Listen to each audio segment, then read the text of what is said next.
जो कि लोगों ने क्रिएट कर रखी होती हैं, लोग झूठ बोलते रहते हैं इसकी वजह से, और उस वजह से इसको डिस्कस करना बहुत ज़रूरी है। ठीक है, तो निएंडरटॉल्स कौन थे? ठीक है, निएंडरटॉल्स जो है वो एक एक्सटिंक्ट ह्यूमन स्पीशीज या होमो जेनेसिस का एक स्पीशीज उसे आप कह सकते हैं। बहुत से साइंटिस्ट इसे ह्यूमन भी कहते हैं, बहुत से साइंटिस्ट इसे होमो जेनस का एक स्पीशीज कहते हैं। और निएंडरटॉल्स देखने में हम जैसे थे। जिस टाइम निएंडरटॉल्स मौजूद थे दुनिया में, तो इंसान की और उनकी टेक्नोलॉजी में कोई ज़्यादा फर्क नहीं था। निएंडरटॉल्स आज से 4 लाख साल पहले एक्सटिंक्ट हो गए थे, यानी आज से तकरीब 40,000 साल पहले एक्सटिंक्ट हो गए थे। 40,000 साल पहले एक्सटिंक्ट होने का मतलब ये है कि 40,000 साल पहले निएंडरटॉल स्पीशीज का आखिरी मेंबर जो है वो मर गया था। वो जो भी होगा, मर्द होगा, औरत होगा, बच्चा होगा, बूढ़ा होगा, हम नहीं जानते। कैसे मरा होगा ये भी हम नहीं जानते। और एंथ्रोपोलॉजिस्ट, बायोलॉजिस्ट, पेलियोंटोलॉजिस्ट, जेनेटिसिस्ट इस नतीजे पर पहुंचे हैं कि निएंडरटॉल्स जो हैं वो उनके फॉसिल्स यहाँ वो पाए जाते हैं पिछले 4 लाख से 40,000 साल के दौरान, यानी 4 लाख ईयर्स टू 40,000 ईयर्स के दरमियान निएंडरटॉल्स जमीन पे मौजूद थे, और वो ये प्लैनेट हमारे साथ शेयर करते थे। ठीक है, निएंडरटॉल्स अगर आज हम देखें तो दुनिया में चिंपैंजी एक ऐसा स्पीशीज है जिससे ये कहा जाता है कि वो इंसान का क्लोजेस्ट लिविंग एवोल्यूशनरी रिलेटिव है, मतलब दूर पार का रिश्तेदार है। अब मसला ये है कि जब लोग चिंपैंजी को देखते हैं तो लोग कहते हैं ओह, हम चिंपैंजी से कैसे मिल सकते हैं। मगर मसला ये है कि उन लोगों को ये बात समझानी पड़ेगी कि जो दरमियान के रिश्तेदार थे वो मर गए। ठीक है, ऐसे हो सकता है कि कोई ऐसे भी दुनिया में लोग होंगे जिनकी सारी क्लोज फैमिली मर गई हो और उनके किसी दूसरे परदादे की औलाद किसी और मुल्क में रह रही है और उनको एक दिन पता चले कि ओ वो वहां पे रहते हैं।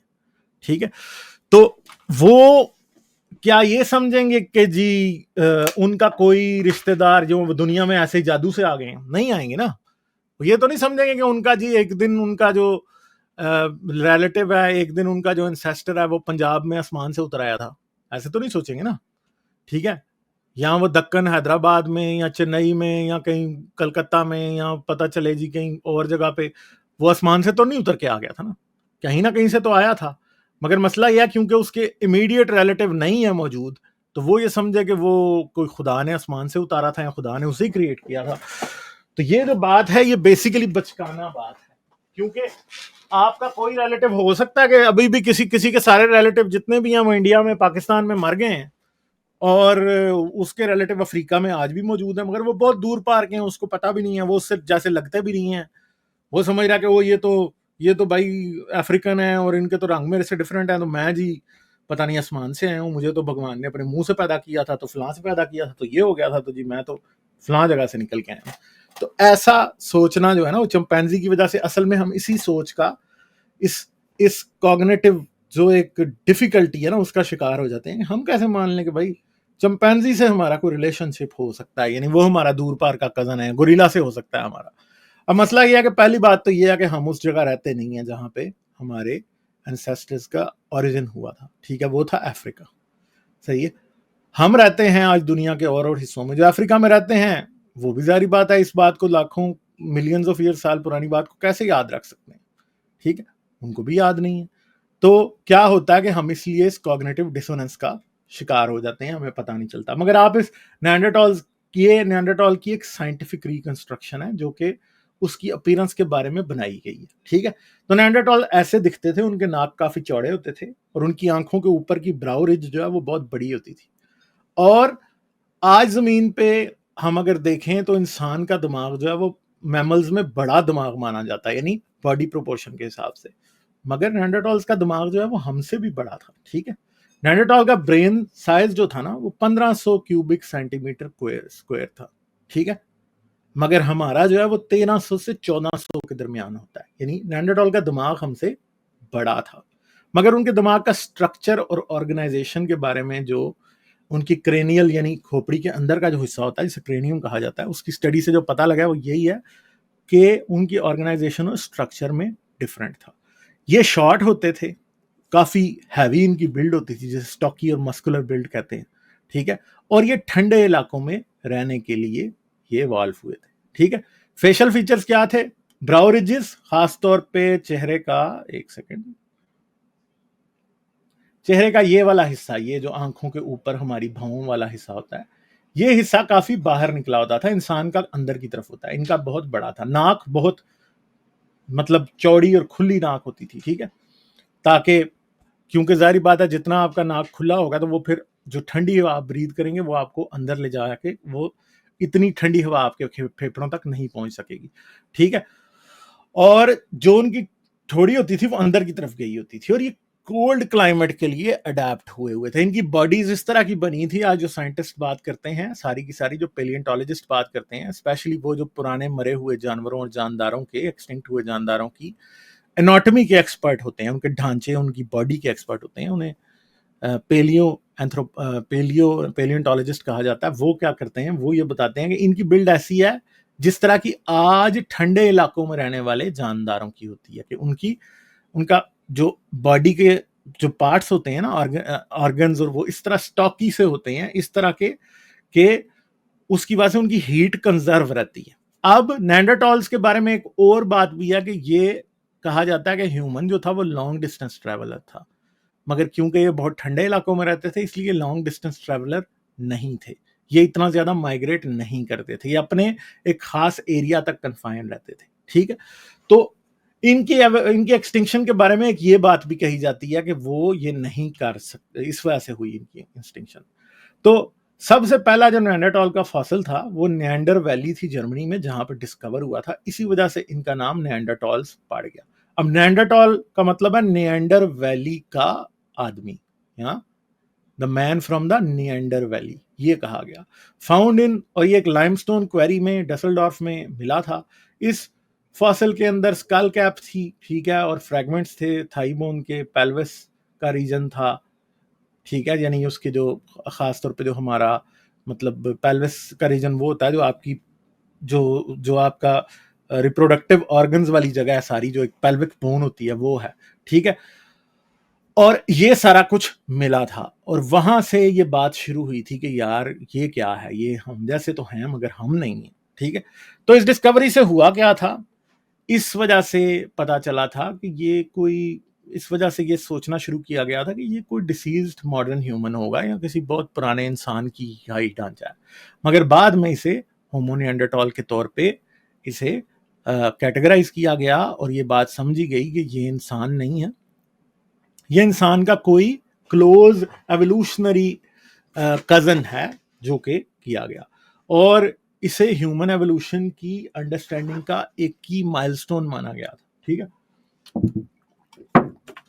यानी आप ये समझ सकते हैं कि कब हो रहा है ये, 1856 में। अभी डार्विन ने अपनी जो है वो क्या उसका डिसेंट ऑफ मैन और ऑरिजिन ऑफ स्पीशीज भी नहीं दी, उससे पहले ये हुआ, और यकीनन डार्विन को नेंडरटॉल फॉसिल का पता था, ठीक है। ये नेंडरटॉल्स के टूल्स हैं जो नेंडरटॉल्स ने बनाए थे, ये सी शेल्स से भी बने हुए हैं, ये फ्लिंट स्टोन और किस्म के पत्थरों से बने हुए हैं, ठीक है। लकड़ी के टूल्स जो है नेंडरटॉल बहुत बनाते थे, इसे हम बाद में जरा डिटेल में डिस्कस करेंगे, ठीक है। नेंडरटॉल्स क्या खाते थे? नेंडरटॉल्स भी इंसान की तरह स्किल्ड हंटर्स थे, आग जलाते थे ये भी, ठीक है। स्पीयर्स बनाते थे, नेजे, सही है।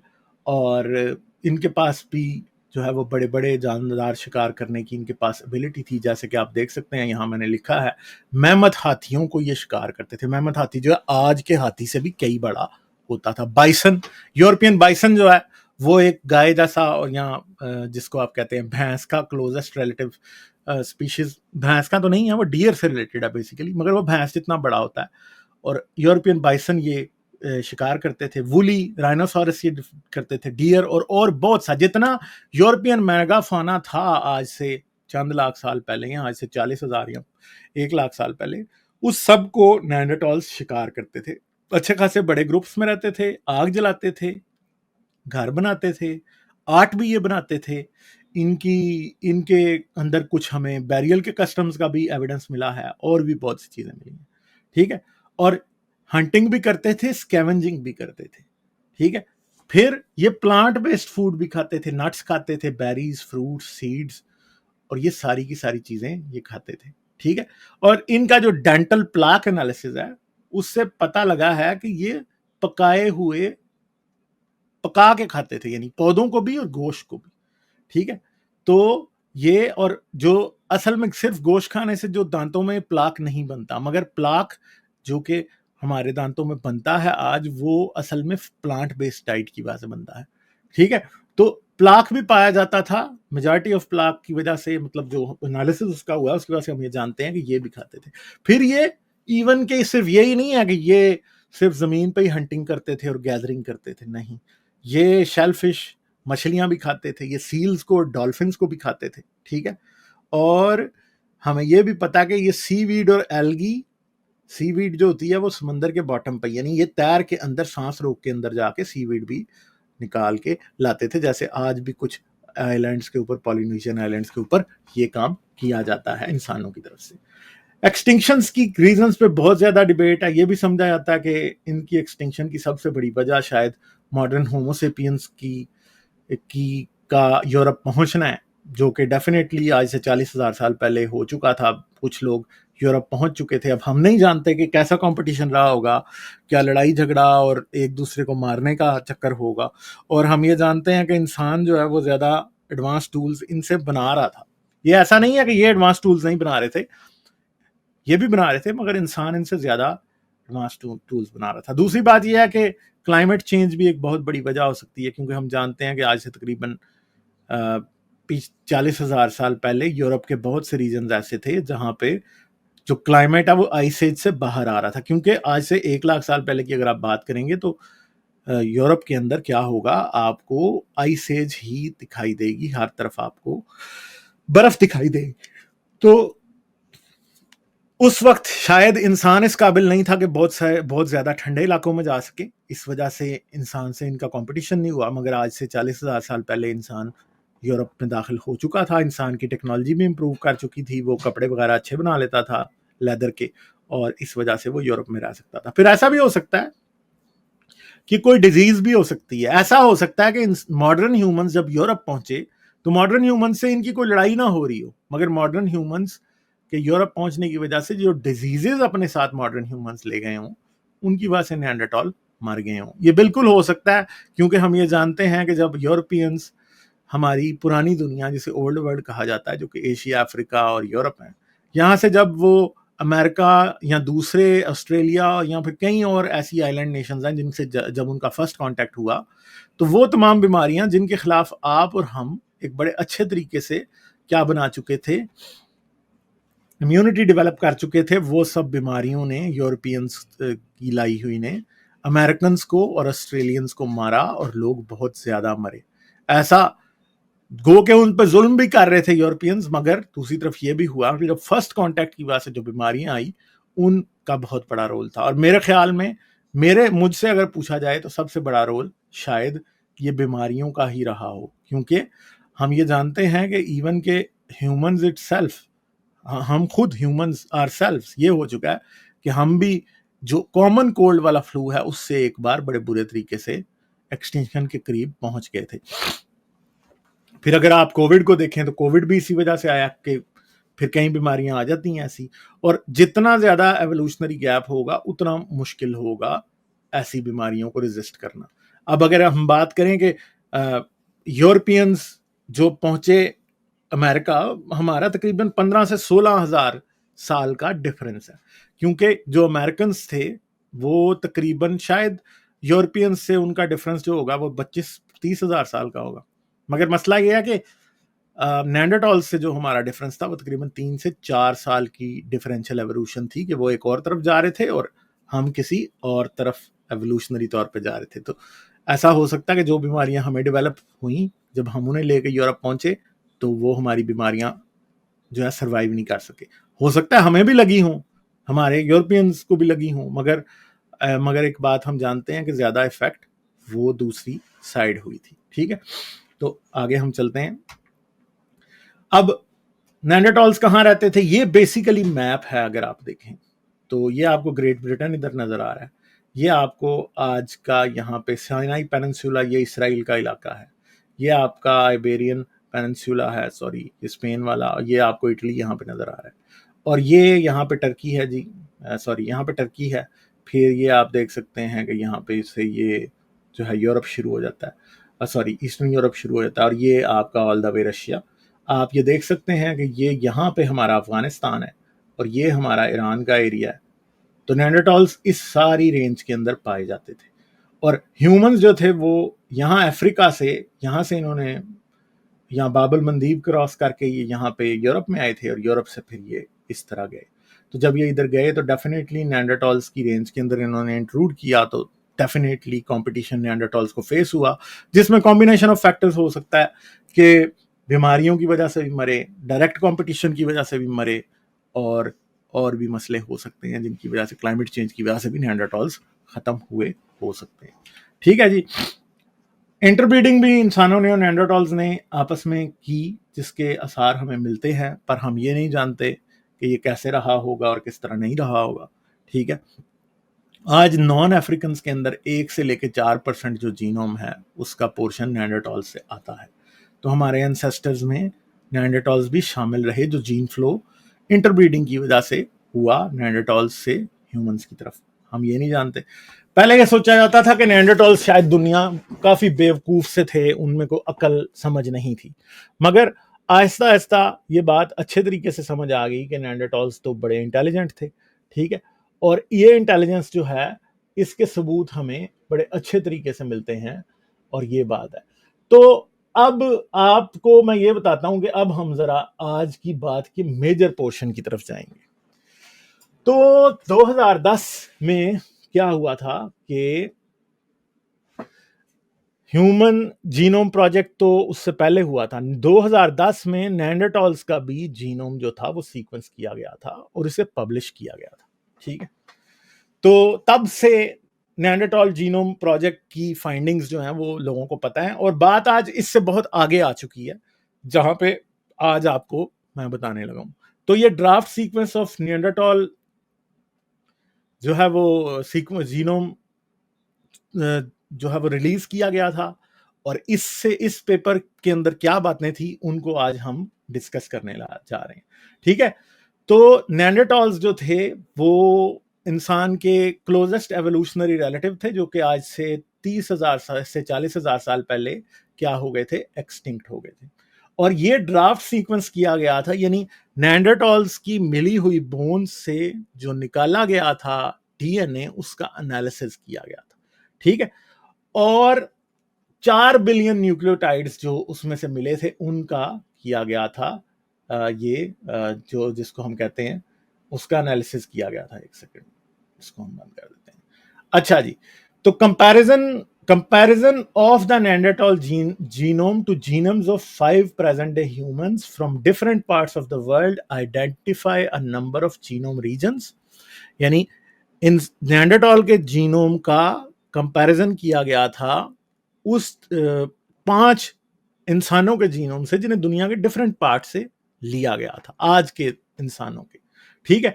और अब जीनोम क्या होता है, हम ये बात बड़ी बार पहले डिस्कस कर चुके हैं। जीनोम जो है वो आपके और मेरे हर सेल के अंदर हमारे मुकम्मल जेनेटिक कॉपी है। जेनेटिक कॉपी क्या होती है?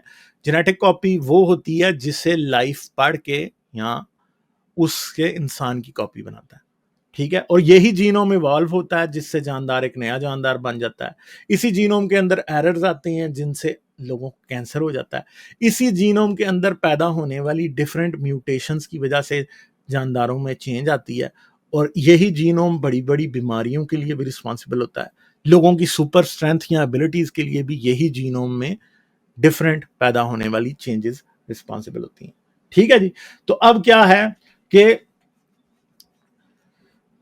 और ये देखने की कोशिश की गई थी कि इंसानों की पॉजिटिव सिलेक्शन में क्या चीजें रही जिसकी जो हमें इंसान से इंसान बनाती हैं, और क्या चीज हमारे जीनोम में होगी जिसकी वजह से हम सरवाइव कर गए, वर्सेस जो नेंडरटॉल्स का जीनोम है उसे देखने के लिए। ठीक है।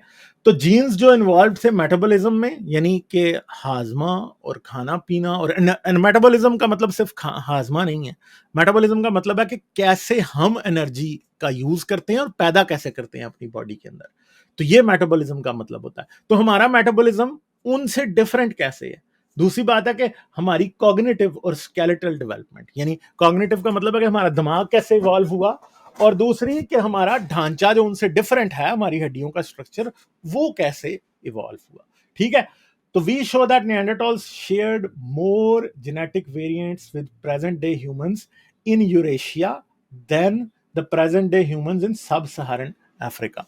तो यूरेशिया का वो रीजन है जो कि यूरोप और ईस्टर्न यूरोप फिर रशिया वाला सारा पोर्शन है। ठीक है, तो सबसे ज्यादा इन पोर्शंस में रहने वाले लोग जो हैं उनका डीएनए नेएंडरटॉल से मिलता है। ठीक है जी, और हम जानते हैं कि नेएंडरटॉल्स की जो ज्योग्राफिकल रेंज मैंने आपको पीछे दिखाई है वो भी एग्जैक्टली सेम।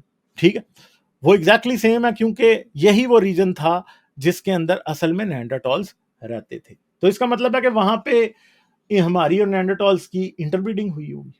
ठीक है, तो ये एक चीज है जो कि है। तो हम अगले पोर्शन की तरफ चलते हैं। In particular a Neanderthal genome sequence provides a catalog of changes that have been fixed or have risen to high frequency in modern humans during the last few 100,000 years. तो बेसिकली नेएंडरटॉल का genome जो है उसे देखने से पता क्या लगता है, उससे ये पता लगता है कि हमारे अंदर पिछले चंद लाख सालों के दौरान क्या जेनेटिक चेंजेस हुई हैं। ठीक है, उससे हमें ये अंदाजा लगता है। और बेसिकली ये बात बहुत इंपॉर्टेंट है हमें बताने के लिए कि हम इंसान क्यों हैं और हमें इंसान हमारी क्या चीज बनाती है, और हम इतनी लंबी एवोल्यूशनरी हिस्ट्री तय करके यहां तक कैसे पहुंचे हैं, और क्या वो चीजें हैं जिन्होंने हमें एवोल्यूशनरी हिस्ट्री में हमें फायदा दिया था। ठीक है, ठीक है, और एंड शुड बी इंफॉर्मेटिव, और इससे हमें इंफॉर्मेशन मिलेगी for identifying genes affected by positive selection since humans diverged from Neanderthals. तो इससे नेएंडरटॉल्स के जीनोम प्रोजेक्ट से हमें यह पता लगा कि इंसानों में कौन सी ऐसी जीनोमिक चेंजेस आई थी, एवोल्यूशनरी चेंजेस आई थी जिनका हमारे ऊपर पॉजिटिव इफेक्ट हुआ है। ठीक है, एज कंपेयर टू नेएंडरटॉल्स, क्योंकि हम जानते हैं कि वो तो बेचारे एक्सटिंक्ट हो गए, मगर हम मौजूद हैं। तो जब हम मौजूद हैं तो इससे हमें यह पता लगता है कि हमारे अंदर कुछ तो ऐसा रहा होगा जिसकी वजह से हम मौजूद हैं और वो नहीं है। और हम जानते हैं कि ये जेनेटिक चेंजेस थी असल में। ठीक है, एवोल्यूशनरी जेनेटिक चेंजेस थी जिनकी वजह से हम सरवाइव कर गए और वो नहीं कर सके। तो इस पेपर के अंदर जो लैंडमार्क पेपर है नेएंडरटॉल जीनोम प्रोजेक्ट का, उसकी क्या सिग्निफिकेंस है वो हम डिस्कस करने लगे। ठीक है जी, तो होता क्या है। Similarly, analysis of DNA sequence data from present day humans has been interpreted as evidence for both and against a genetic contribution by Neanderthals to present day humans. अब ये पेपर क्योंकि तकरीबन 15 साल पुराना है, तो इसलिए इधर ये बात अभी प्रॉपरली एस्टेब्लिश नहीं हो सकी थी कि नेएंडरटॉल्स और हमारे दरमियान में जो जेनेटिक सिमिलैरिटी या डिफरेंसेस हैं उन्होंने हमें और उनको कैसे इफेक्ट किया। ठीक है, मगर आज हम काफी एविडेंस और आ चुका है पिछले 15 साल के दौरान, जिसे हमें पता लगता है कि जो है हमारे और उनमें क्या डिफरेंसेस हैं और क्या हो सकते हैं। ठीक है, the only part of genome that has been examined from multiple Neanderthals the mitochondrial genome है। ठीक है, सिर्फ वो था जो मल्टीपल कैंडिडेट्स नेएंडरटॉल्स वालों से हुआ था। ठीक है, अब आगे क्या, the development of high throughput DNA sequences technologies उस वक्त की जो थी यूज की गई थी, allows large scale genome wide sequences of random pieces of DNA extracted from ancient specimens 35 to 37 and has recently made it feasible to sequence genomes from late Pleistocene species। तो उस टाइम ऐसा time आ गया था कि ये नया तरीका था जिसके थ्रू इन जानदारों के जो कि बहुत अरसा पहले मर चुके थे उनके जीनोम्स को क्या किया जा रहा था, आइडेंटिफाई करके उसमें से सीक्वेंसेस को इंसानों के जीनोम के अगेंस्ट कंपेयर किया जा रहा था। ठीक है, तो इनको मिला क्या। अब अगर हम यहां पे देखें the catalogue of features unique to human genome, अब असल में पता ये लगता है कि यूनिक टू ह्यूमन जीनोम कैसे पता चलेगा कि नेएंडरटॉल्स की और हमारी डाइवर्जेंस जो है तकरीबन 6 से 4 लाख साल पहले होती है। ठीक है, अब उस 4 लाख साल से बाद जब हम नेएंडरटॉल से डिफरेंट हो चुके थे, उस टाइम के बाद जो हमारे अंदर जेनेटिक चेंजेस आती हैं वो हमें पता लग जाता है कि वो कब आई हैं, ठीक है। यानी वो ही हमें यूनिक बनाती हैं, क्योंकि वो चेंजेस ही निएंडरटॉल से बाहर आई हैं। क्योंकि होमो हिल्डरबार्जेंसिस तकरीबन 6 लाख साल पहले था, और वो ही समझा जाता है कि हमारा और निएंडरटॉल्स का कॉमन एंसेस्टर था। यानी ना उस टाइम हम थे जब होमो हिल्डरबार्जेंसिस था, ना वो थे, ठीक है। उस टाइम हम एक ही स्पीशीज थे, मगर फिर हम 2 स्पीशीज में कन्वर्ट हो गए, और उसके बाद आने वाली चेंजेस जो है निएंडरटॉल का जब आप जीनोम देखते हैं तो उससे हमें पता चलती है। तो जीनोम प्रोजेक्ट वाले साइंटिस्ट को क्या मिला? We found 78 nucleotide substitutions that change the protein coding capacities of genes where modern humans are fixed for a derived state where Neanderthals carry ancestral chimpanzee-like state. ठीक है, तब क्या है कि 78 न्यूक्लियोटाइड सब्स्टिट्यूशंस ऐसी मिली उस वक्त, आज तो इनका नंबर काफी ज्यादा हो चुका है, जो कि नई प्रोटीन्स बनाने में इंसान की हेल्प करती हैं, ठीक है। मगर निएंडरटॉल्स जो हैं उन प्रोटीन्स में चिंपैंजी वाला एटीट्यूड रखते हैं, यानी उनकी वो प्रोटीन्स चिंपैंजी से मैच करती हैं, और हमारी वो प्रोटीन उनसे और चिंपैंजी दोनों से डिफरेंट है, ठीक है जी। तो अब हम देख सकते हैं एक बात कि हमारी चिंपैंजी से कोई जेनेटिक रिश्तेदारी नहीं है। ये बात एक बिल्कुल बोगस और झूठी बात है। क्यों? कि ना सिर्फ हमारी, निएंडरटॉल्स की भी चिंपैंजी के साथ रिश्तेदारी, ठीक है, उसकी भी रिश्तेदारी के हमें पूरे एविडेंसेस मिल रहे हैं, ठीक है। ये टेबल 2 और टेबल S28 में आपको बाद में दिखाता हूं, इनके अंदर मैं आपको कुछ बातें बताऊंगा, ठीक है। This suggest that selection on skin morphology and physiology may have change on hominin hominin lineage. तो यहां पे कुछ जीन्स हैं जिनके बारे में RPTN है, दूसरा TRPM1, TRPM2, ये वो जीन्स हैं जिनके अंदर इंसान और चिंपैंजी डिफरेंट हो गए हैं। यहां पे हुआ क्या? वन ऑफ द सब्स्टिट्यूशंस, ये स्किन से रिलेटेड जीन्स हैं।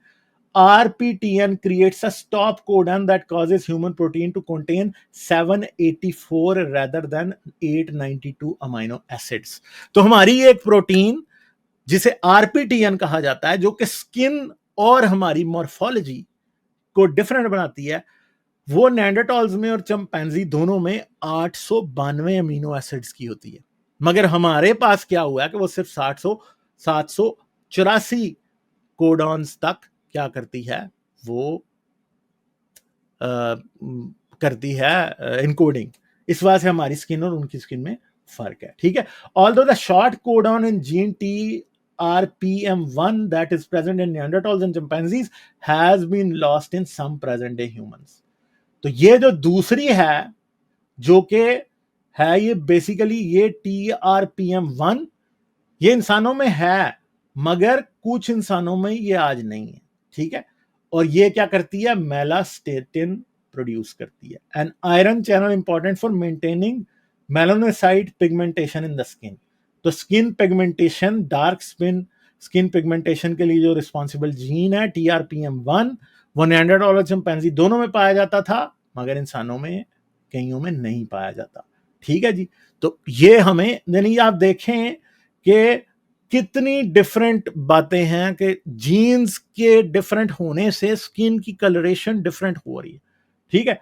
इसके अलावा बहुत से और जीन्स इधर बताए गए हैं। जैसे अब एक और जीन है ह्यूमन एक्सेलरेटेड रीजन्स, वो रीजन होते हैं जहां पे ये जिनके अंदर इंसानों में अपने एंसेस्टर्स के मुकाबले में चेंज आ गई, ठीक है जी। तो वो कौन से रीजन्स हैं?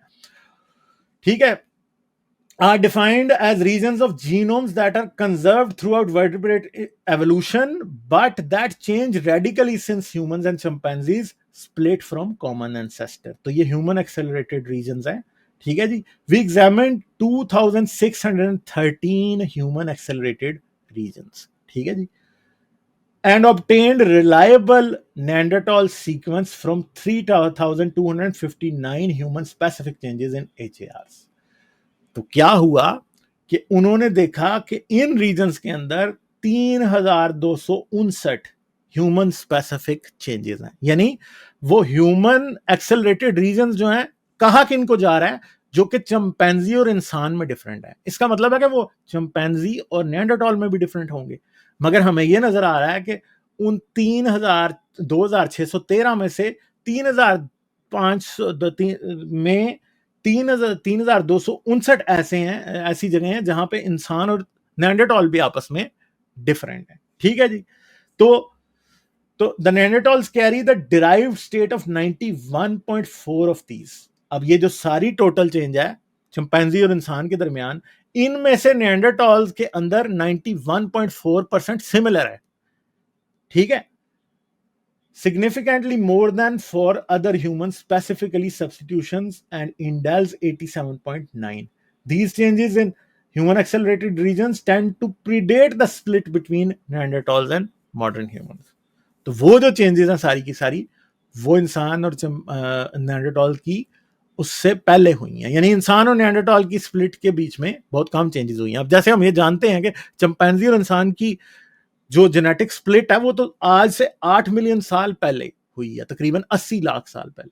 ठीक है, तो अब जाहिर बात है कि 80 लाख साल पहले जो स्प्लिट हुई है उसके अंदर तो बहुत ज्यादा चेंजेस होंगी, और हमारे पास बहुत कम टाइम है जिसके जो हमारी नेanderthal से स्प्लिट हुई है, तो डेफिनेटली बहुत बड़ा रीजन ऐसा होगा जिसके अंदर हम नेanderthals की और हमारी एक बात होगी मगर उनकी डिफरेंट होगी। However, we also identified 51 positions in 45 human accelerated regions where Neanderthals carry the ancestral version, whereas all known present day humans carry the derived version.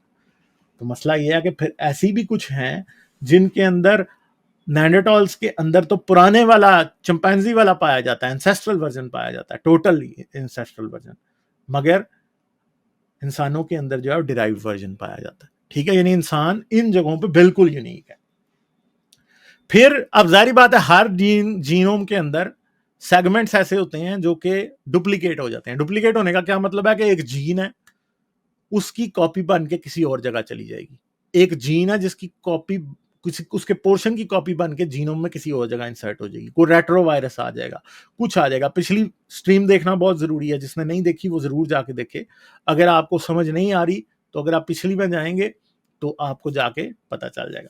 ठीक है, a total of 94 megabytes of segmental duplications were predicted in the Neanderthal genome. ठीक है जी, which is in close agreement with what has been found in present day humans। ठीक है, तो अब इंसान और निएंडरथाल की सेपरेशन से लेके आज तक ये समझा जा रहा था कि निएंडरथाल्स में भी 94 MB सेगमेंटेशन डुप्लीकेशंस हुई होंगी। ठीक है, और ये नंबर बिल्कुल ये इस बात पे प्रिडिक्ट किया गया था क्योंकि हम में 94 है तकरीबन, तो जब देखा गया तो एग्जैक्टली उनमें भी 94 सेगमेंटेशन डुप्लीकेशंस नजर आई, यानी 94 MB की सेगमेंटेशनल डुप्लीकेशंस, जिसका मतलब क्या है कि उनके डीएनए का कोई पोर्शन कॉपी होके किसी और जगह पे इंसर्ट हुआ, जैसे हमारा भी एक जगह से उठ के एक और जगह हुआ। जैसे फर्ज करेंगे क्रोमोसोम 2 पे हमारा एक जीन था, वो कॉपी होके क्रोमोसोम 11 पे चला गया। ठीक है, और इस तरह कोई और था वो किसी और पे चला गया। इस तरह की 94 सब्स्टिट्यूशंस हुई। सब्स्टिट्यूशन का क्या मतलब है कि एक जीन की कॉपी उठा के दूसरी जगह कर दी गई। तो अगर हम में 94 जीन्स बदले थे ना, तो निएंडरथाल्स में भी 94 जीन्स ही बदले थे, जिससे हमें यह भी पता लगा कि उनका और हमारा म्यूटेशन रेट भी सेम है।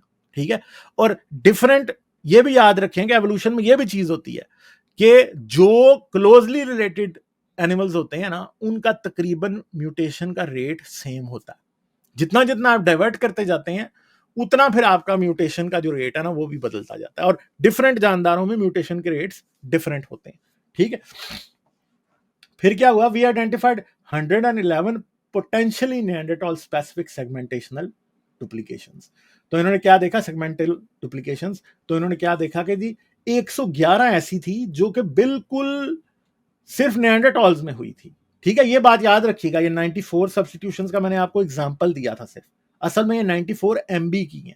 ठीक है, और ये 111 निएंडरथाल स्पेसिफिक सेगमेंटल डुप्लीकेशन है। ठीक है, तो ये कितने बन रहे थे, 22,321 बेस पेयर्स, यानी 22 मेगाबाइट्स ये बन रहे थे। ठीक है, and total length of 1862 KB, तो ये बन रही थी। ठीक है, तो केबी अब यहां पे 1024 क्या है, उन्होंने 1024 ही अप्लाई किया हुआ है, इसलिए ये तकरीबन बन रही थी 1862 KB, और ये 94 MB है। एक MB के अंदर कितने होंगे? ये तकरीबन 1.8 MB है बस बनना, ठीक है। That did not overlap with human segmental duplications. तो जो इंसान की अंदर डुप्लीकेशंस हुई हैं वो नहीं मैच कर रही नेanderthals के साथ। क्यों? क्योंकि ये 94 जो है ना, ये डुप्लीकेशंस ये चिंपैंजी के टाइम से चली आ रही, और जब से हम और वो सेपरेट हुए हैं तो 1.8 KB की डुप्लीकेशंस हुई हैं, ठीक है जी। तो ये तकरीबन कितनी बनी हमारे पास? 1.862 MB की बनी, ठीक है। तो इसका मतलब है कि तकरीबन 1,80,000 जीनोम पेयर्स हमारे नेanderthal से डिफरेंट थे, जितना उन्होंने सेगमेंट किया है, ठीक है। तो ये बात है। अच्छा जी, फिर अगर हम आगे चलें तो इन्होंने और क्या किया? We identified a total of 212 regions containing putative selective sweeps, ठीक है। प्यूटेटिव सेलेक्टिव स्वीप्स उन रीजन्स को कहते हैं जिनमें एक्सेलरेटेड एवोल्यूशन होती है और वो नेचुरल सिलेक्शन से सेलेक्ट हो रही होती है। असल में जब कोई जानदार बदल रहा होता है तो इसका मतलब ये नहीं है कि उसका पूरा जीनोम बदल रहा होता है, उसके जीनोम के अंदर वो रीजन्स बदल रहे होते हैं जो उसे एडवांटेज देते हैं एनवायरनमेंट में, वो सिलेक्ट हो रहे होते हैं बार बार नेचुरल सिलेक्शन की वजह से, ठीक है। तो उन्हें प्यूटेटिव सिलेक्टिव स्वीप्स कहा जाता है, जिनके अंदर एक्सेलरेटेड चेंज उन रीजन्स के अंदर नेचुरल सिलेक्शन की वजह से आ रही होती है, ठीक है जी। There the region with the strongest statistical signal contained a stretch of 293 consecutive single neutron nucleotide positions, ठीक है। putative putations इनको कहते हैं। In the first half of the gene AUTS2 where only ancestral alleles are observed in the Neanderthals. So हमें एक ऐसा खास reason मिला है, ये वाला AUTS2, जिसके अंदर खास तौर पे इंसान के अंदर एक्सेलरेटेड जो है वो क्या हुई थी? एवोल्यूशन हुई है, ठीक है। और ये वो बात है कि जो हमें क्या हुआ है स्पेशली नेanderthal से डिफरेंट बनाती है। तो हम इसको भी हाईलाइट कर लेते हैं यहाँ पे सेम कलर में। यार पता नहीं किस पे चला गया, मेरे से गलती हो गई है, मुझे नहीं करना चाहिए था। एक सेकंड, हाँ ये वाला, ठीक है जी। तो ये हम इसे कलर उसका कर देते हैं ताकि आइंदा कभी ढूंढने में आसानी है। अच्छा जी, आगे हम चलते हैं जी।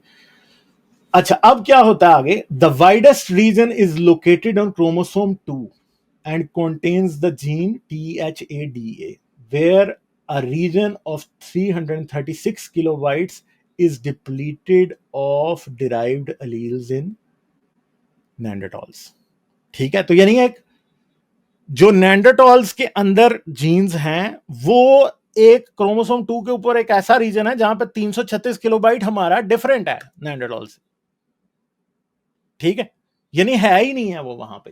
तो ये क्या है? अब इधर मैंने नोट किया हुआ था ये अब कौन सा जीन है? ये जो THADA है ये थायराइड एडिनोमा एसोसिएटेड जीन है, ठीक है जी। ये बहुत सी प्रॉब्लम्स की वजह भी होता है, ये रेगुलेशन करता है कैल्शियम की हमारे अंदर, इवन के डायबिटीज से ये रिलेटेड होता है, थायराइड के बहुत से प्रॉब्लम से ये रिलेटेड होता है। ये जीन जो है ना, ये इस जीन के अंदर हमारी कुछ चेंजेस हैं, वो 336 किलोबाइट की हैं, ठीक है जी। आगे हम चलते हैं भाई। फिर हमारे पास आता है population divergence of Neanderthals and modern humans के। हमारी पॉपुलेशन कैसे डाइवर्ज हुई, हम दो डिफरेंट पॉपुलेशंस में कैसे बने और उसका क्या इफेक्ट है। Assuming that human chimpanzee average DNA sequence divergence was 5 to 6 to 8.3 million years ago, this suggests that Neanderthals and present-day human populations separated between 270 and 440,000 years ago, ठीक है। तो आज क्या बात है कि इससे ये अंदाजा लगाया जाता है कि अगर एवोल्यूशन का रेट एक जैसे जानदारों में तकरीबन मिलता ही होता है तो उससे ये अंदाजा लगाया जा सकता है कि 2,70,000 और 4,40,000 साल के दरमियान हमारी सेपरेशन हुई होगी। तो जाहिर बात है कि इससे सपोर्टिंग एविडेंस हमें पेलियोंटोलॉजी से मिला हुआ है, तो इसीलिए साइंटिस्ट फिर से तकरीबन 4 लाख पे कहते हैं कि 4 लाख साल पहले हुआ। A date that is compatible with some interpretations of the palaeontological and archaeological record। ठीक है, ये आगे आएगा, हम उसे फिर देखेंगे। ठीक है, फिर यहाँ पे Neanderthals are closer to non African than African. ठीक है, यहाँ पे मैंने किया हुआ था हाईलाइट। अच्छा चलें, वो आगे आएगा फिर, वो भी डायरेक्शन ऑफ जीन फ्लो, ये सारी चीजें भी आगे और जगहों पे कवर हुई हैं। कुछ डायग्राम्स हैं जो मैं आपको इस पेपर से दिखाऊंगा वहां से। Implications for modern human origins, तो हमारे ऑरिजिन्स के बारे में हमें क्या पता लगता है? The data suggest that between 1 and 4% of genomes of people in Eurasia are derived from Neanderthals. तो हमें ये पता लगा कि 1 से 4% जो हमारा जीनोम है वो कहां से आ रहा है? वो नेanderthals से आ रहा है, मॉडर्न ह्यूमंस का। ठीक है, मैंने लिंक भी दे दिया, जिसने आना हो वो आ जाए। ठीक है, thus while the Neanderthal genomes presents a challenge to the simplest version of out of Africa model for human origins, अब आउट ऑफ अफ्रीका ओरिजिन भी थोड़ा सा इससे डिस्टर्ब होता है। यानी हमें पता लगता है, ये नहीं कह रहे कि आउट ऑफ अफ्रीका ओरिजिन गलत साबित हो गया, मगर बल्कि ये ज्यादा समझ आता है कि क्या हुआ है। मगर उन्होंने ये देखा कि हमारे सारे जीन्स सिर्फ अफ्रीकन एंसेस्टर्स से नहीं आ रहे, हमारे एंसेस्टर्स यूरेशिया में भी रहते थे, जिन्होंने हमारे होमोसेपियंस से, एंशिएंट होमोसेपियंस से इंटरब्रीड किया, और उनके भी जीनोम आज हमारे अंदर समाये हुए हैं कुछ हद तक। It continues to support the view that the vast majority of genetic variations that exist are at appreciable frequencies outside Africa came from Africa with the spread of anatomically modern humans। और इससे ये पता लगता है कि ज्यादातर जो appreciable frequencies हैं जीनोम्स की, जो कि ज्यादा सक्सेसफुल जीनोम है, वो अफ्रीका से ही आ रहा है। ठीक है, हमारे अंदर सही है। This may be explained by mixing of early modern human ancestors to present day non Africans with Neanderthals in the Middle East before their expansion to Eurasia. अब इसकी एक एक्सप्लेनेशन ये भी हो सकती है, क्योंकि नेanderthals का जो मैंने आपको मैप दिखाया था वो कहां पे रहते थे, आपको साफ नजर आ रहा है वो कहां रहते थे? वो लिवांट में रहते थे, यानी इसराइल वाले रीजन में भी वो रहते थे, साइनाई डेजर्ट वाले और इसराइल वाले रीजन में। और ये मत समझें कि साइनाई डेजर्ट उस टाइम एक डेजर्ट ही था, वो डेजर्ट नहीं था उस टाइम, वो ग्रीन था। ठीक है, इवन के आपका अरब भी ग्रीन था उस टाइम, तो ये अरब के अंदर भी रहते थे नेanderthals, और ये भी, और हो सकता है कि उस टाइम फ्रोजन भी हो। तो ये भी समझा जाता है कि ये जो है ये तकरीबन 1 लाख साल पहले ये एडमिक्सचर, यानी इंसान और नेanderthals ने यूरोप में असल में ब्रीड ही ना किया हो, इन्होंने ब्रीड किया हो मिडल ईस्ट में किसी जगह पे, और वो ब्रीडिंग बार बार होती रही हो, क्योंकि अफ्रीका में और लेवांट में, यानी उस जगह पे पहुंच के ये आपस में ब्रीड करते रहे हों, ये भी हो सकता है। ठीक है, such a scenario is compatible with archaeological record which shows that modern humans appeared in the Middle East before 100,000 years ago. और हमने आपको जो हमने की थी स्ट्रीम, नॉन कन्फर्मिस्ट भी आ गए हैं, हमने जो स्ट्रीम की थी आपके साथ अर्ली इंडियंस पे, उसके अंदर हमने 1,10,000 साल पहले इंसानों की एक माइग्रेशन की बात भी की थी आउट ऑफ अफ्रीका। ठीक है जी, तो आगे हम चलते हैं जी। फिर इसके अंदर हमारे पास we expect that further analysis of Neanderthal genome as well as the genomes of archaic hominins will generate additional hypotheses and provide further insights into the origins and early history of present day humans। और जो prediction इन scientist ने आज से 15 साल पहले की थी वो वाकई सही साबित हो रही है। अब हमारे पास होमो डेनिसोवा का भी पूरा जीनोम सीक्वेंस आ चुका है, और वो इस पेपर में, इस लैंडमार्क रिसर्च पेपर में की हुई बातों को रीइंफोर्स कर रहे हैं। ठीक है, अब हम आगे चलते हैं, कुछ इधर डायग्राम्स भी हैं वो मैं आपको दिखाता हूं। ठीक है, ये sample and sites from which DNA was retrieved, तो ये एक नेंडर वैली वाले से भी डीएनए मिला है हमें, विंडीजा से मिला है, और मेजमा सिकाया, ये मेरे ख्याल है कि कोई अजरबैजान या इस तरह की कोई जगह है, और एक ये अल सिद्रौन है, ये स्पेन के अंदर है। इन सब जगहों से, यानी 4 नेanderthals जो मिले हैं उनके जीनोम्स हमें इन जगहों से मिले हैं। and 3 bones from Windija from the which ancestral Neanderthal DNA was sequenced. Map showing the 4 archaeological sites from which bones were used and their approximate dates as well। तो जो Neanderthal हमें अल सिद्रौन में मिला था वो 49,000 साल पुराना है। ठीक है, जो हमें नेंडर वैली के अंदर मिला वो 40,000 साल पुराना है, और सबसे जो नया है वो विंडीजा में मिलने वाला Neanderthal है जो कोई 38,000 साल पुराना है, और 60 से 70,000 साल पुराना वाला जो है ये मेजमी सिकिया में मिला है, मिसाकिया में मिला है, ठीक है। अच्छा, अब हम आगे चलते हैं, ये यहाँ पे हमें थोड़ा सा जूम आउट कर लेना चाहिए। अच्छा जी, अब आप अगर यहाँ पे देखें तो ये चिंपैंजी पैन ये है, यानी ये चिंपैंजी का डीएनए है, ठीक है। और ये रेड वाला जो है ये निएंडरटॉल का है। चिंपैंजी के डीएनए में कहाँ पे सब्स्टिट्यूशन होके बड़ा है और ये ह्यूमन है, ठीक है। Nucleotide substitutions inferred to have occurred on evolutionary lineages leading to Neanderthals, यानी the human and the chimpanzee genome, ठीक है जी। यानी कौन कौन से रीजन्स हैं जिनमें डिफरेंसेस क्रिएट हुए हैं चिंपैंजी से डाइवर्ज होने के बाद। In red are the substitutions on the Neanderthal lineage, in yellow the human lineage, and pink the combined lineage from common ancestor of these two chimpanzee, ठीक है जी। तो आप ये देख सकते हैं कि इंसान बहुत सारी जगहों पे चेंज हुआ है। निएंडरटॉल्स जो है वो कम जगहों पे चेंज हुआ है एज कंपेयर टू चिंपैंजी, और इंसान और निएंडरटॉल्स की कंबाइंड ये चेंजेस हैं जो कि आई हैं, ठीक है। तो आप देख सकते हैं कि चिंपैंजी से ज्यादा डाइवर्ज किया है इंसान एज कंपेयर टू निएंडरटॉल्स, ठीक है। तो अब आगे क्या है जी, नॉन कन्फर्मिस्ट एक बार कंफर्म कर दें आप ही हैं, कोई घुसपैठिया तो नहीं आप, ठीक है। For each lineage and each bone from Windija to distributions and number of substitutions are shown.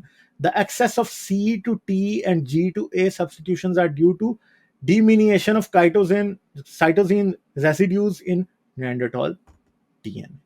तो हमें ये नजर आ रहा है कि हमारे पास A to G जो है वो ज्यादा हुई हैं, G to A ज्यादा हुई हैं, C to T ज्यादा हुई हैं, T to G ये भी हम पीछे डिस्कस करके आ चुके हैं बहुत अच्छे तरीके से कि एक ट्रांसवर्जन होती है और दूसरी ट्रांसमिशन होती है।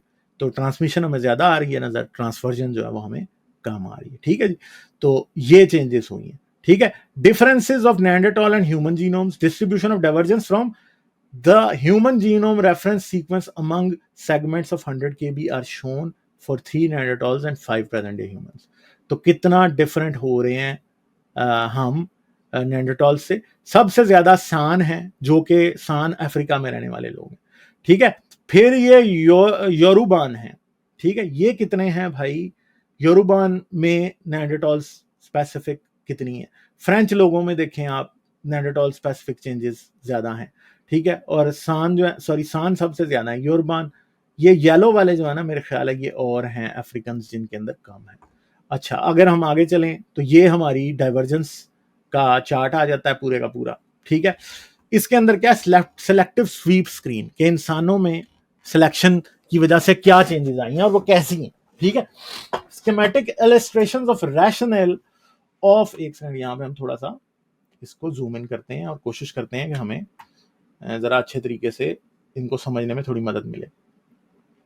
तो ये आप देख लें, हमारे पास ये निएंडरटॉल्स की लिनिएज है, ये चाइनीज, हान और सबकी है, और ये योर्थबा और सान है, ठीक है। ये लोग हैं जिनके जीनोम यूज किए गए थे बेसिकली करने के लिए, ठीक है। अच्छा, schematic illustration of rational for the selective sweep screen for many regions of the genome, the variation within current humans is old enough to include Neanderthals. तो अब इंसानों के दरमियान जो खुद वेरिएशंस है ना, इंसानों के डिफरेंट ग्रुप्स के दरमियान, उनमें से कुछ ऐसी हैं जो कि निएंडरटॉल्स के अंदर ही, मतलब वो कुछ इंसानों की निएंडरटॉल से मिलेंगी और बाद में इंसानों की रेसेस की कुछ डिफरेंट हो गई हैं, ठीक है। अच्छा, thus for single nucleotide pairs in present day humans, Neanderthals often carry the derived allele, ठीक है। यानी derived allele कौन सा है जो कि Neanderthals में डिफरेंट हुआ है जाके, ठीक है। तो ये हमारी Neanderthal ह्यूमन स्प्लिट है, इस जगह के ऊपर हम मानते हैं कि ये हुई है, ठीक है। तो कुछ के अंदर ऐसा सिस्टम है, ठीक है। However, in genomic regions where advantageous mutation arises, right red star and sweeps of high frequency of fixation in present day humans, Neanderthals will be devoid of derived alleles. So खास तौर पे जो humans के अंदर ऐसी changes हुई हैं जो कि हम select हुई हैं, जो कि basically हमें human बनाती हैं, वो Neanderthals में नहीं पाई जाती, ठीक है। वो एग्रेसिव चेंजेस जिनकी जो कि लैंडमार्क चेंजेस हैं इंसानों के अंदर, वो नहीं पाई जाती निएंडरटॉल्स के अंदर, ठीक है जी। फिर इससे आगे क्या है, Candidate regions of selective sweeps, all 4 to 3-5 regions of at least 25 kb were S, where S falls below 2 standard deviations of the mean are plotted by their S standard deviation and S and genetic width. ठीक है, तो यहां पे हम ये देख सकते हैं कि ये सारी की सारी हमारे पास वेरिएशंस हैं, जैसे कि आपको THADA यहां पे नजर आ रहा है, जिसके अंदर काफी ज्यादा वेरिएशन पाई जाती है। ठीक है, तो ये सारे का सारा चार्ट है। Regions of autosomes are shown in orange and those on the X chromosome in blue. तो एक्स क्रोमोसोम में होने वाली चेंजेस ये ब्लू में दिखाई गई हैं और ऑरेंज के अंदर सारी की सारी ऑटोसोम्स के अंदर होने वाली चेंजेस दिखाई गई हैं। The top candidate region for selective sweep screen contains 2 genes ZFPL36L2 और THADA. The red line shows the log ratio of number of derived alleles versus the number of expected Neanderthal alleles within the 100 kilo base window. यानी scientist जो थे वो expect करते थे कि इतनी changes होंगी, मगर जो मिली फिर उन्होंने उनको ग्राफ किया। ठीक है, the blue dots above the panel indicate all single nucleotide SNP positions and the green dots indicate SNP where the Neanderthal carries a derived allele. तो अब जहां पे ब्लू हैं, ठीक है, वो सिमिलर है, और ये जो ग्रीन है यहाँ पे Neanderthal डिफरेंट हो चुका है। ठीक है जी, तो ये बात है। आप देखें ना, ये फ्रीक्वेंसी बढ़ रही है यहाँ पे, क्योंकि यहाँ पे Neanderthals डिफरेंट हो चुका है ह्यूमन से, मगर यहाँ पे आप देखें कि ये जो रीजन्स हैं यहाँ पे सिमिलर ही है सारा कुछ। ठीक है जी, कुछ मुश्किल होगा ग्रास्प करने के लिए, मगर अब ये चीजें थोड़ी टेक्निकल हैं, ये हो सकता था कि मैं इन्हें ना ही बताता। फिर scatter plot of segments in A with respect to their divergence to Neanderthals and to Venter. In the top left quadrant, 94% of segments of the European ancestry suggesting that many of them are due to gene flow from Neanderthals. ठीक है जी, तो हम क्या देख सकते हैं, 94% segments of Europeans in the top left। ठीक है, तो ये जो यूरोपियंस के अंदर जो ये आए हुए हैं जीन्स, ये Neanderthals से आ रहे हैं, ये वाले। ठीक है, तो ये चीजें हैं जो कि आ रही हैं। ठीक है, ये जीन फ्लो की वजह से हुआ है। तो कहां पे डाइवर्ज कर रहे हैं हम, विद इन द ह्यूमंस। ठीक है, तो जो विद इन द ह्यूमन सबसे ज्यादा डाइवर्जेंस है यूरोपियन और अफ्रीकन के दरमियान, वो यहां पे है, और ये सारे Neanderthals के जीन्स हैं जो कि यूरोपियंस को मिले हुए हैं। ठीक है, अब आगे हम चलते हैं। अब इसकी काफी सारी सिचुएशंस हो सकती हैं, सिनेरियोज हो सकते हैं कि क्यों जो है ना जेनेटिक एडमिक्सचर जो इंसान का हुआ है वो कैसे हुआ है। अब इस पॉइंट के ऊपर ये बातें इतनी क्लियर नहीं थी, क्योंकि ये रिसर्च, जारी बात है, ये पहला रिसर्च पेपर है जो Neanderthals के जीनोम्स को इन डेप्थ डिस्कस कर रहा है। Scenario 1 represents gene flow into Neanderthal from other archaic humans, कि इंसानों से Neanderthals में जीन गए होंगे, तो वो इसलिए हमारे और उनके सिमिलर है। Here collectively referred to as Homo erectus. ठीक है, this would manifest itself as the segments of Neanderthal genome with unexpectedly high divergence from present day humans। ठीक है, तो ये होगा, फिर इसकी वजह से ऐसा होगा कि Neanderthals में ऐसे जीन्स मिलने चाहिए जो कि डिफरेंट होने चाहिए। ठीक है, और वो यानी अगर दोनों ही होमो इरेक्टस से आ रहे हैं तो, ठीक है, आर्केइक ह्यूमन से आ रहे हैं। सही है। Scenario 2 presents gene flow between the Neanderthals and early humans in Europe or Western Asia. We see no evidence of this because Neanderthals are equally distantly related to all known Africans. ठीक है, तो ऐसा भी नहीं हो सकता क्योंकि हमें एविडेंस नहीं मिल रहा, क्योंकि फिर तो सारे ही नॉन अफ्रीकन से भी उनका उतना ही डिफरेंस है जितना अफ्रीकन से है, बस कुछ जीन्स ऐसे हैं जिनमें वो मिल रहे हैं। However, such gene flow may have taken place without leaving traces in the present day gene pool. हाँ, वो कह रहे हैं ट्रेस नहीं मिल रहा, मगर ऐसा हो सकता है कि हो सकता है ऐसा हुआ हो, मगर आज उसका कोई निशान बाकी नहीं बचा। अब ये बात तो जारी बात है, फिर साबित नहीं की जा सकती ना। Scenario 3 represents gene flow between Neanderthals and ancestors of all non-Africans. This is the most parsimonious explanation of the observation. तो बेसिकली इसे मैंने रेड में हाईलाइट इसलिए किया क्योंकि ये सबसे ज्यादा लाइकली एक्सप्लेनेशन है, although we detect gene flow only from Neanderthals into modern humans. और हमें ये पता लग रहा है कि Neanderthals से modern humans के अंदर जीन फ्लो हुआ. Gene flow in the reverse direction में also have occurred. अब अकर हुआ हो सकता है, मगर हो सकता है कि जो Neanderthal और ह्यूमंस के इंटरब्रीडिंग से बच्चे पैदा होते हों, उनमें सिर्फ मेल टू फीमेल या फीमेल टू मेल कोई एक साइड ऐसी हो जिसमें बच्चे सरवाइव कर पाते हों. इसकी वजह से दूसरी साइड का जीन फ्लो नहीं हो पाया, यानी इंसानों से नेएंडरथॉल्स में नहीं हो पाया, नेएंडरथॉल से इंसानों में हो पाया.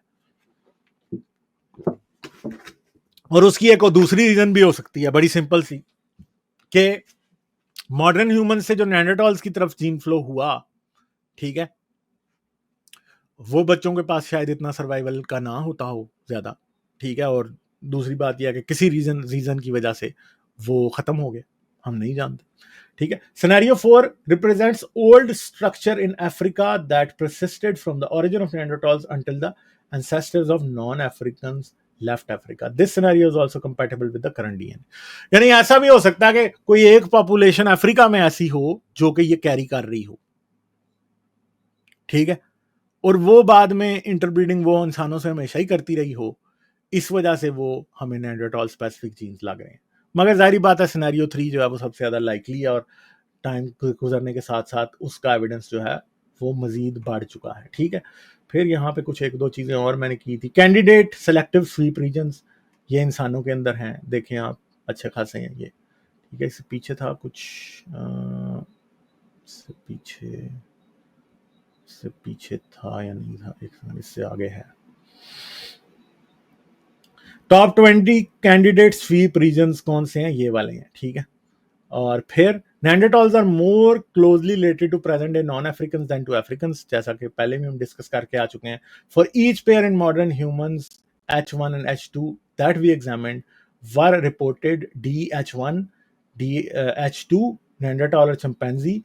The difference in percentage of matching Neanderthals to two humans at sites where Neanderthals does not match chimpanzee with +1 standard error, ठीक है, values that deviate significantly from 0% after correcting for 38 hypotheses tested, highlighted in bold, ठीक है. Neanderthal is skewed towards matching non-Africans more than Africans for all pairwise comparisons. Comparisons with Africans or with non-Africans are all consistent with 0%. तो क्या हो रहा है, ये chimpanzee इंसान की और नेएंडरथॉल्स के दरमियान में ये बताया जा रहा है, ठीक है, कि क्या डिफरेंस है.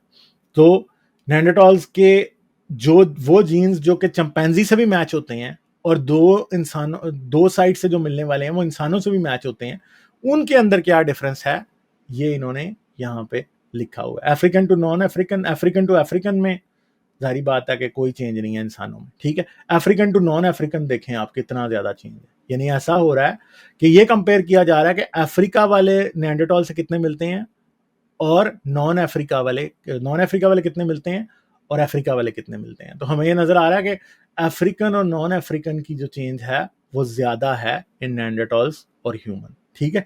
तो ये हमें पता लग रहा है असल में. तो ये पेपर था जी, ये लैंडमार्क रिसर्च पेपर है. इसने आपको मैं ये बता सकता हूं कि कैंसर की रिसर्च से लेके बहुत सारी और रिसर्चेस के अंदर रास्ता खोला है. मगर एक और रिसर्च पेपर भी हमने डिस्कस करना है, क्योंकि बहुत सारे लोग ये सोचेंगे कि अच्छा नेएंडरथॉल तो पता नहीं कोई बंदर ही होता था, उसको तो कोई अकल नहीं होती थी, कुछ भी नहीं होता था, ठीक है. तो मैं अक्सर चैनल पे नेएंडरथॉल्स के टूल्स की बात करता रहता हूं हमेशा, ठीक है. तो हम जरा थोड़ा सा, एक रिसर्च पेपर है जो कि रिव्यू पेपर है, काफी पेपर्स को मिला के लिखा गया हुआ है, ठीक है. कोई बहुत मशहूर पेपर नहीं है, ठीक है, मगर हम इसको सॉरी मैं गलत स्क्रीन शेयर कर गया हूं.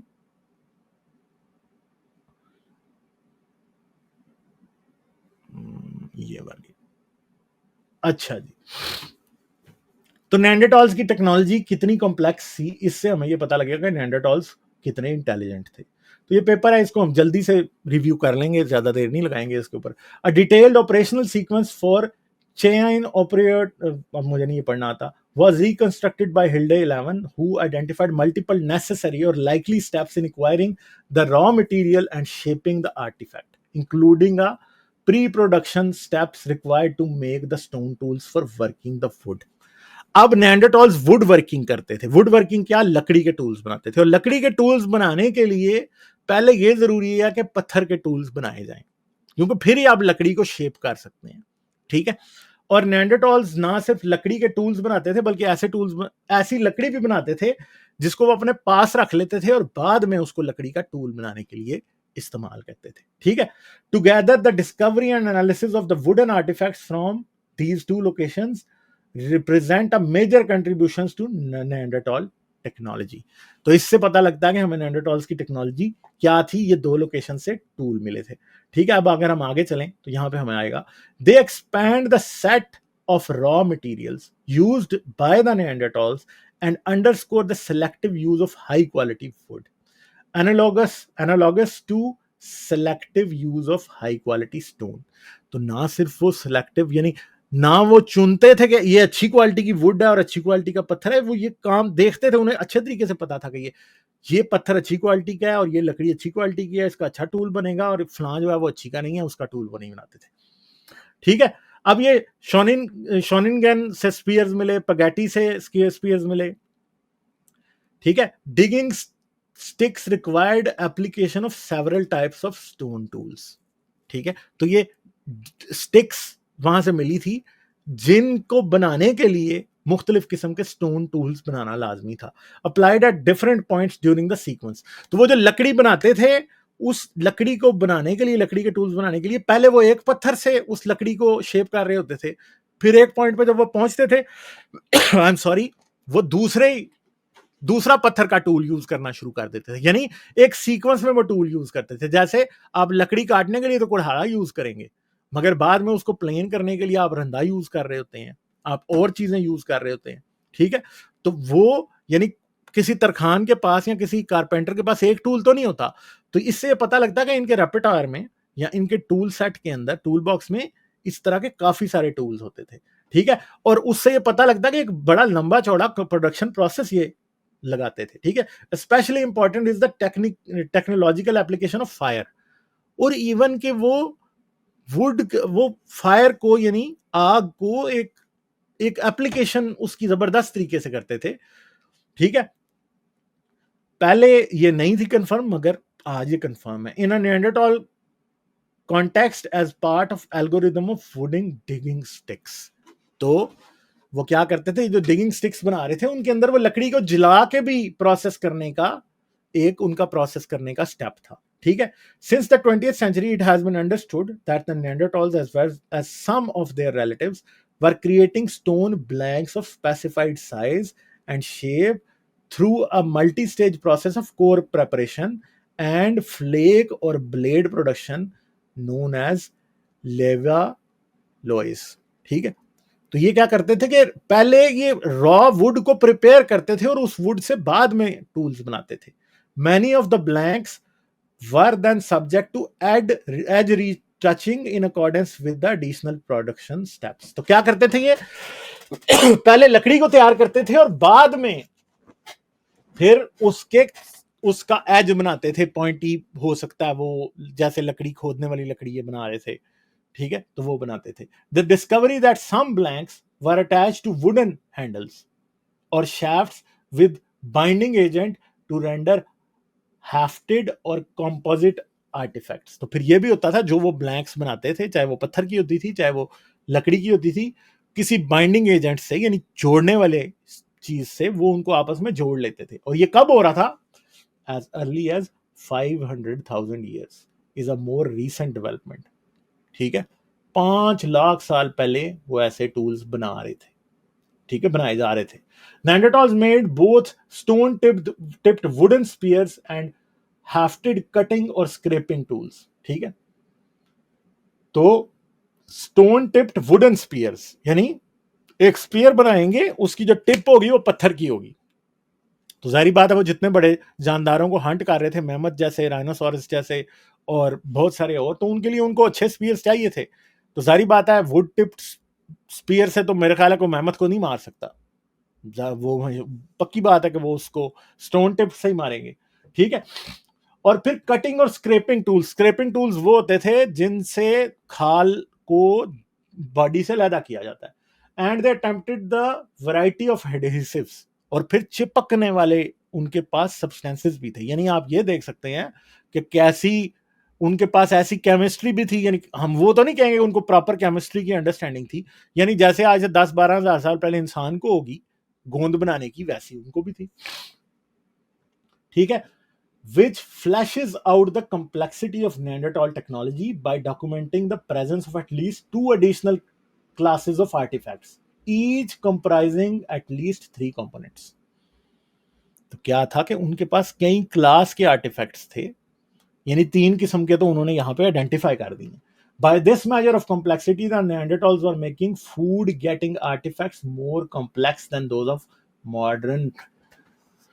those of some recent hunter gatherers. तो आप ये देख सकते हैं कि ऐसा भी है कि वो इतने पुराने वक्त में ऐसे फूड गैदरिंग के टूल्स बना रहे थे जो कि आज के कई या आज से 10,000 साल पहले रहने वाले मॉडर्न हंटर गैदरर्स भी नहीं बनाते थे। For the middle Palaeolithic, which is broadly correlated with the technology of the Neanderthals, a finite state grammar may suffice for the known stone and wooden artifact types, but not for the composite artifacts, which require the processing of hierarchically organized strings.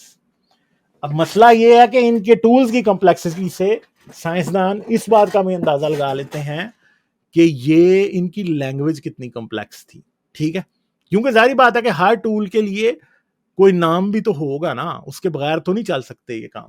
ठीक है, तो each component of composite artifact is generated by separate operational sequence and technological algorithm that nests within the overall design. Because of 3 component parts cannot be produced simultaneously, the artifact maker must store information about the other strings in the brain during production. ठीक है जी, in working memory.